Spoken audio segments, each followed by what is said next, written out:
Welcome to the I Told You So podcast. I'm your host, Dr. Ben Cole. I started this podcast because I noticed an erosion in societal discourse and how normal conversations are often fueled by polarization. The I Told You So podcast offers an opportunity for healthy discourse and effective debate. I select topics to discuss and debate with listeners and guests of the I Told You So podcast.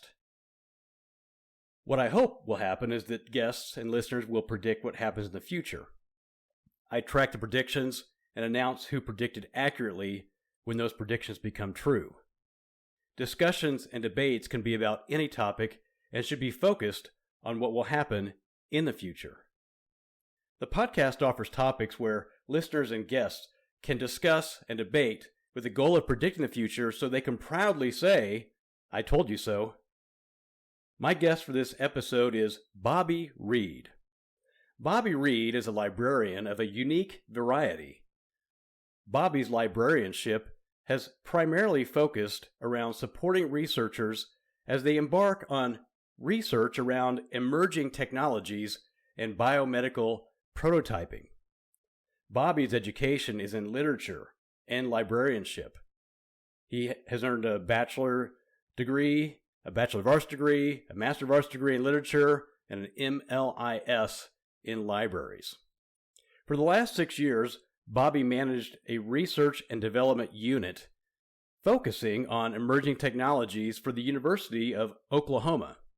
In 2024, Bobby made a shift to begin working for himself through his business called Drone's Eye View, or DEV.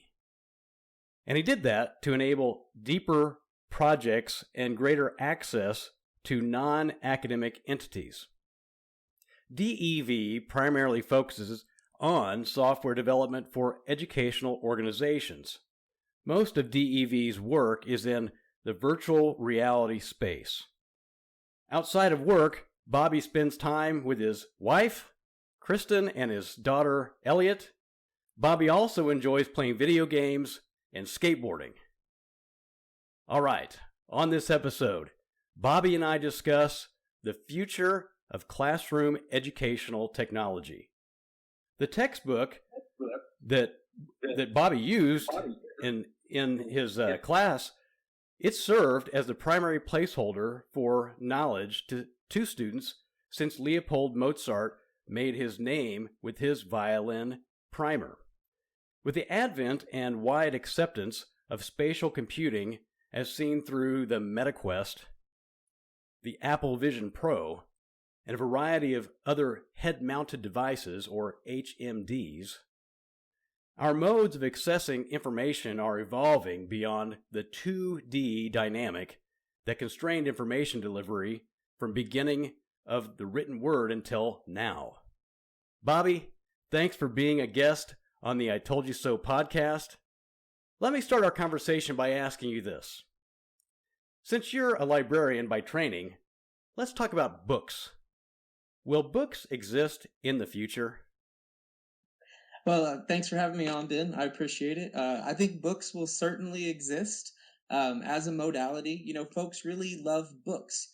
We talked a lot about the advent of the internet becoming the death of the book as I was growing up, and that just hasn't happened. As a matter of fact, we've seen a huge increase in library use in Gen X and from the Gen X generation to the millennials.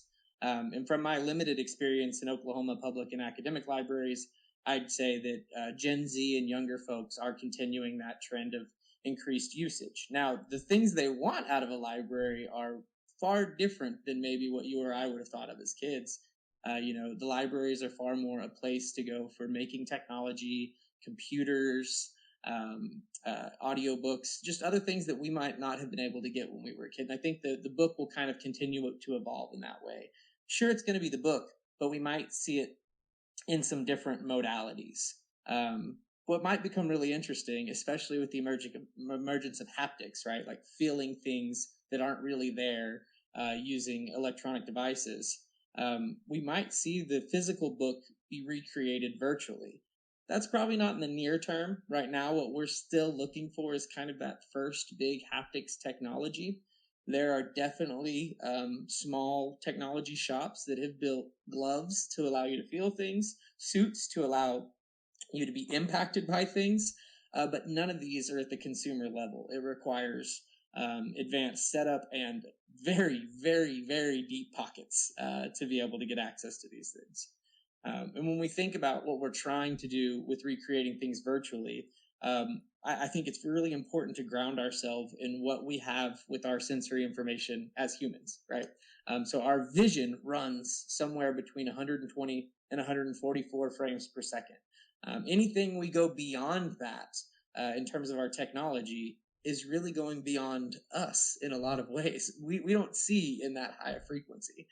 We don't get refreshed with our vision quite that frequently. That would drive our brain insane. So where we're at right now is trying to develop what we were trying to develop with visual technologies 100 years ago without knowing it. We're trying to develop the pixel of haptics, right? Pixels drive our entire lives, but they really started with the oscilloscope. The oscilloscope in the late 1800s was our first visualization of an electronic signal. And then we eventually would use that to make vector graphics so we could play little games with the oscilloscope. And eventually that big device became a very tiny box on our screen that we have thousands and thousands of that can make any image we can dream of. So I think books will exist. I think they'll change a lot, but I think a lot of what will happen is, like usually, we'll end up trying to recreate the experiences of the past generation with new modalities of technology. Do you want to maybe talk about an example of maybe working with the Metropolitan Library System? Yeah, for sure. So Deb's been working for a couple of years with the Metropolitan Library System. That's a pretty large library system in Oklahoma County. So Metropolitan Library System has a beautiful collection called the Oklahoma Collection, and it is archival photographs, it is oral histories, it is a lot of rare manuscripts that basically encapsulate the statehood period of Oklahoma and what's happened since.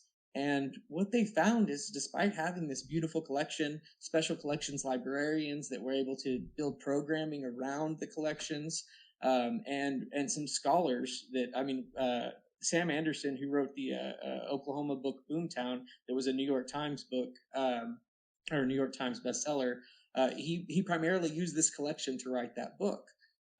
But they're not seeing the public, the local Oklahoma City folks, right? They're not seeing them actually engage with this collection. And this collection is, in a very real sense, their actual history. And so a librarian, Judy Matthews, approached me and said, what can we do to make primary sources relevant to a new generation?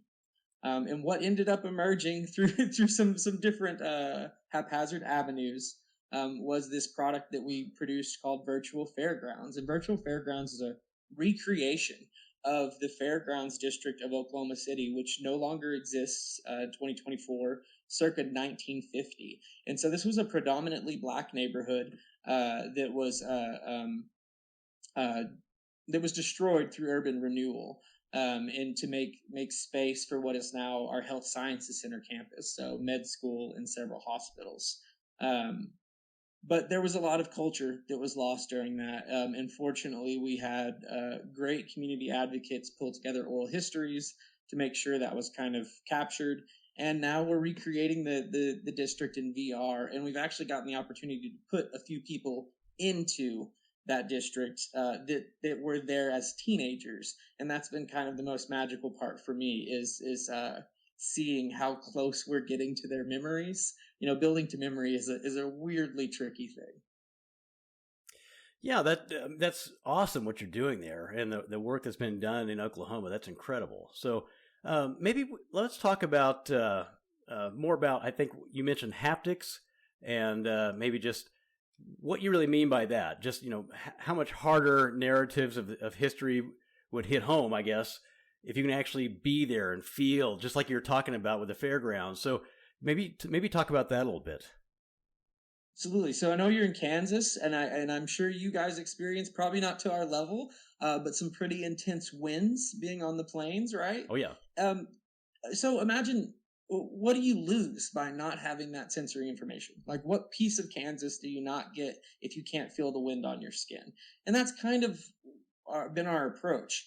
We first built visuals, and we were like, this is really neat, but it didn't feel like it was alive. So then we started adding in road traffic and music of the era, and moving animations inside of buildings. And we realized that every little piece of sensory information we could give brings us that much closer to recreating the actual experience. And that's what we really wanted to do. And so we're very, very hopeful that in the future we can also bring haptics, slight feelings. Right now, haptics are primarily vibrations, little rumbles on something that you'll feel, that are supposed to indicate to you that you should feel a feeling, right? And it's so we're at a very rudimentary point with the technology. But as we get closer with micro actuators, imagine you have a glove, and every small, maybe couple of millimeters, you have a different actuator that can push on you. You can generate the feeling of weight by just pushing on a finger. You don't necessarily have to have something that is that weight. You just have to have something that pushes with the same force as that weight would give through gravity. I feel like that got confusing. Sorry. No, I'm following. Techie. No, I'm following. I think the listeners will too, so I appreciate that. So, you talked about books a little bit, and talking about haptics and maybe input methods.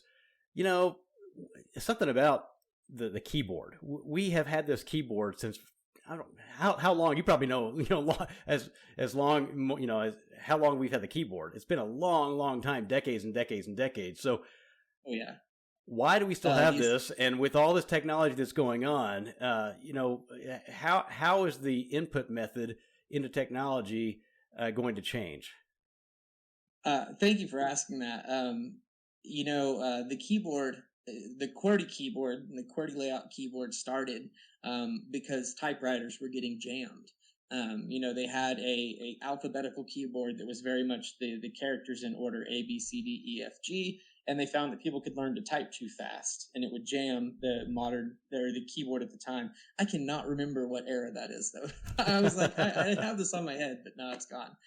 So there's my one fact, that we built the QWERTY actually to slow down typing. But my daughter's currently 19 months old, so let me talk about it from Elliot's perspective, because I think it's valuable.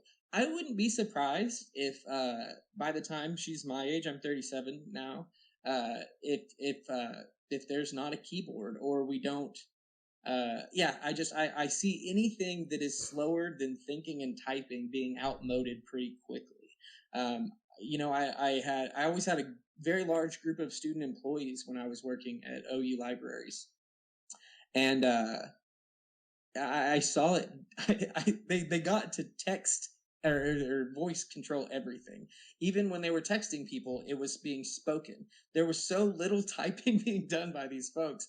I remember walking into one of our maker spaces, and one of our employees was trying to write their comp paper, but they were literally just dictating it into. I mean, there's nothing wrong with that, but it just shows that we're already seeing the kind of death of that modality, and that's before we have common prevalence of things like BCIs, brain-computer interfaces. And they're coming faster than you think. The big issue with the brain-computer interface right now is getting humans to think cleanly. And so, as we can clean up those signals, who wants to type something? Who wants to get out their hands when they can just think it? I'm reminded of that. I think it's from Back to the Future 2, where Marty McFly walks up to the arcade game when he's in the future. And he's like, "Oh, I love this game." And the kids go, "You have to play it with your hands?" And they're just disgusted. And I think that might be a very real thing we experience. I don't think brain-computer interfaces are going to take over very quickly, but I think AIs, LLMs in particular, are going to allow for voice control to be a lot less nonsensical. I think that having an AI layer that hears your input and translates that into something that can work better is I mean, I'm sure there's already people that have it stood up at home pretty well, but I imagine it's going to be, an Apple level product within 5 years. Yeah. So will we live in the Matrix in, let's say, I don't know, 2030? Yeah, I've been talking too pie in the sky. We definitely need to ground ourselves a bit. The Matrix, that immersion where you can't even tell, right? Where you're a battery to the robots. We're still experiencing a lot of the growing pains of technology. Folks that wear an Apple Vision Pro for too long are coming out with two black eyes. So, I mean, there's still a very big seam between virtual and actual reality. And it's going to be a long time before that's seamless. You're always going to have to, or for a while, we're going to have to put stuff on before we can enter into another world. That said, it wasn't, I wish I could remember exactly what headset it was, but it was a few Meta headsets back. I got one in the office and I had got everything set up for the first time, and I put it on and I was working on, I think I was sculpting something in Adobe Medium, and there was a surface to my right in VR. And even though I've been working in it for years and years, I tried to put my elbow on that virtual surface and fell all the way down to the floor because it's not real. Yes, we have a long way to go, but the visuals that we already have are so profound that even folks working in them every day, their brains get fooled. We still have a caveman brain for the most part. Our technology's way, way beyond our biology in some ways. Beyond what our biology expects. Let's put it that way. Yeah, it's becoming more and more like that every day, it seems. So, let's. I think you mentioned a little bit about pixel creation, but let's talk a little bit more about that. Maybe the history of that, and give us kind of your view of that and your experience with that, I guess. Absolutely. So, a colleague of mine who's an English professor at the University of Oklahoma, Bill Enders, he's always been obsessed with for the last probably 10 years, he's been very obsessed with trying to get me to create these very strange haptic prototypes, some of which are, do you remember those like needle things that you'd put your hand in and then it would show the image on the other side? So they're kind of forms of those for the most part, except for they have actuators controlling it. So they push into you rather than you push into them. So Bill finally looks at me like in exasperation one day after we're looking, I think it was like these $8,000 gloves we were trying to find some grant that could fund. And I was looking at the software development kit that came with it, and I was like, Bill, this is not going to be what we're looking for still. We're going to spend all this money. And he said, Bobby, what we need is just a pixel. We need a pixel of haptics. And he's absolutely right. And it really changed my mind. So if we think about the pixel in terms of visual representation, the path that took us from experiments in electronic visuals to 8K TVs and VR headsets, it's a pretty long road. Cathode ray tubes, the big old TVs, the CRT TVs that were very heavy, and my daughter will probably never understand why a panel needed to be so heavy. That's kind of the predecessor to what we have now. And the very beginning of those cathode ray tubes came into existence in 1897. So if we think about that, the functional use of the technology, the television, right? It's not even in an experimental form till 1920, and widespread adoption isn't seen until 1950. So if we take that as a model for adoption of a pixel level haptic, we won't have gloves and suits that feel until at least 2075. But I'm going to say all that, but the thing is technology adoption, technology development, it goes fast now. And what we're seeing now is, especially with AI tools, is much smaller teams can do a much greater amount of work than ever before. So I think that exponential curve is about to curve more. It's about to get even steeper, I guess. I think the rate of technology adoption is going to become blistering. Uh, yeah, it's going to be interesting. I believe that the 15 years will completely stun us. I think we'll end up in technology that we can't imagine today. I think it'll be very, very similar to being in 1993 to 2005. Where we have the internet kind of come in really fast, really hard, and it will take over everybody's world. And what I would call that is the cognition movement, right? We're going to have cognitive machines, whether we're ready for it or not. So as that exponential line chart just keeps getting steeper and steeper, how does the average person stay afloat in this reality? Like, how do we all not just become Luddites simply through our lack of time and energy to dive into new technologies? Absolutely. I actually think it'll be great for the non-tech folks in the future. I think we're coming up on a really maturation of electronic technologies. Because I think that AI layers will enable people to not have to learn to use technology so much. You'll just need to learn to speak to an AI companion for the most part that will use technology for you.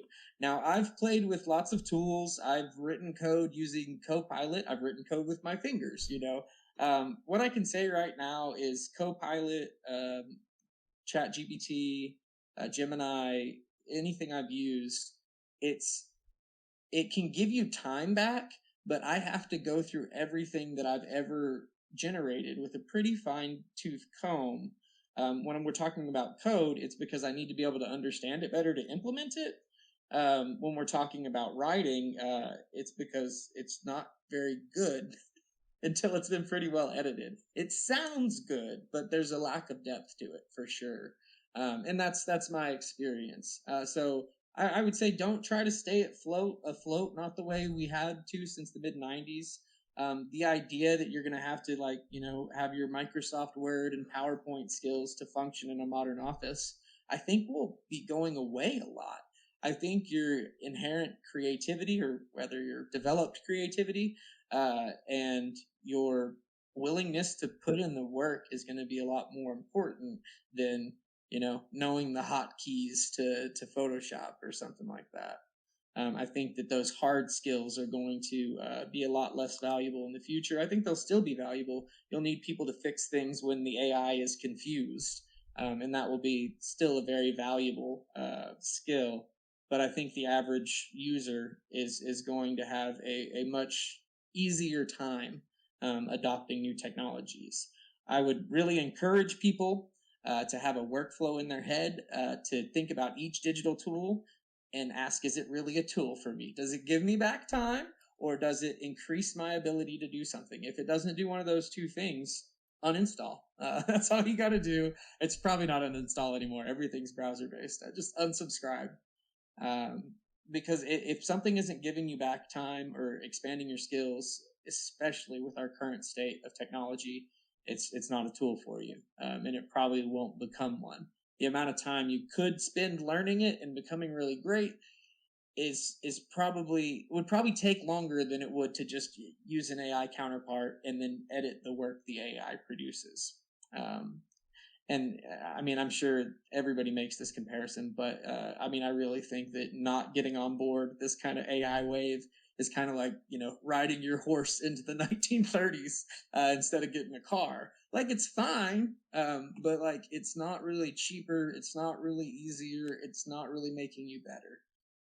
If you really love your horse, that's fine. That's great.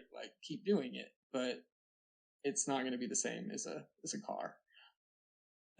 So I would really, encourage people to follow what they're interested in, and more than anything else in the current state, try to have fun with it. I think if people go in and play, and I use that word very intentionally, and play with it, they will see both capability they didn't expect, but they will also find competence they didn't expect inside of themselves, because it's only going to take play. And most importantly, when you're working with AI tools, if you're like, I don't know how to use you, ask.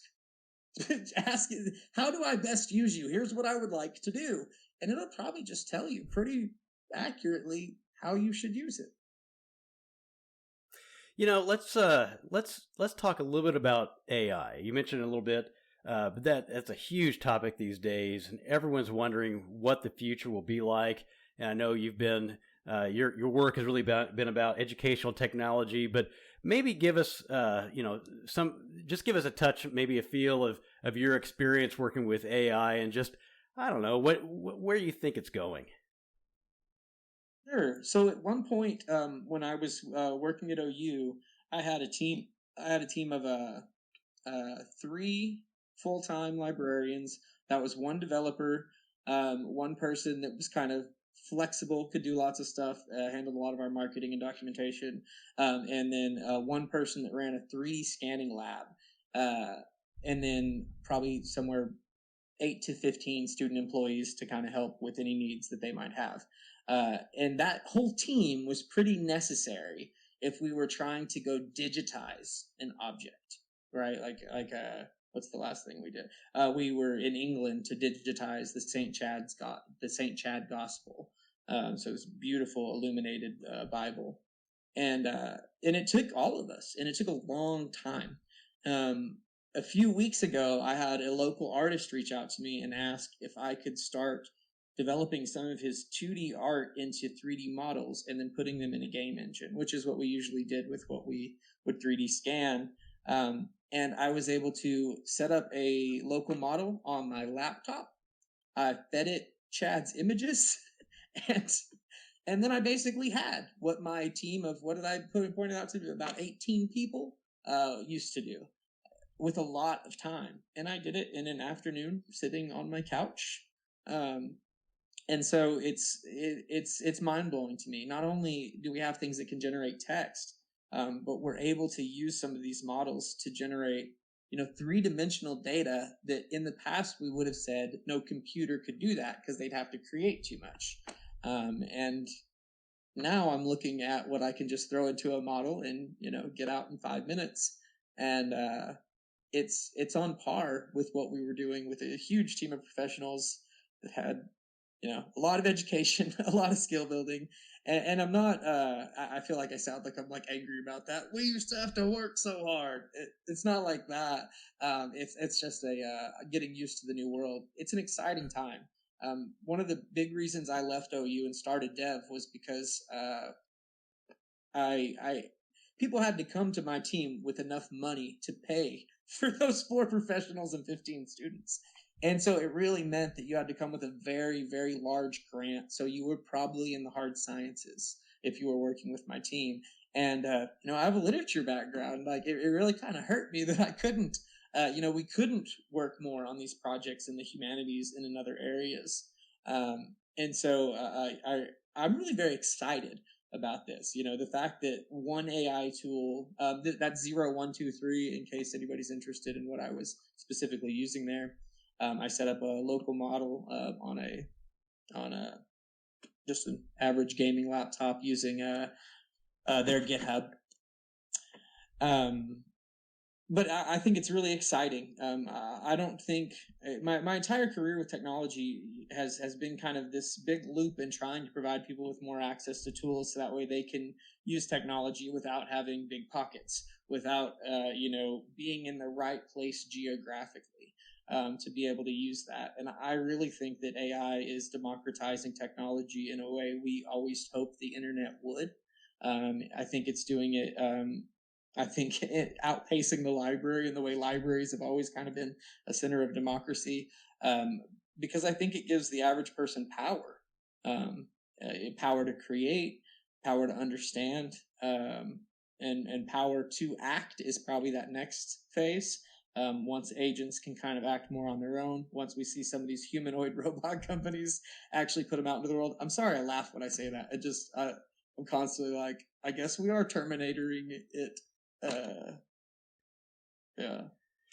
Well, I really appreciate your perspective on this. It just seems to me that there's so many doomsdayers out there and saying this AI is going to take over and we are going to live in this Terminator world. And it just seems like, to me, your perspective is a perspective of excitement and just optimism. And so, and you're doing it. You're in it. You are working with educational technology. Your background is in libraries. You've seen the evolution of libraries in your, I would say, short career, but you've seen it evolve pretty quickly.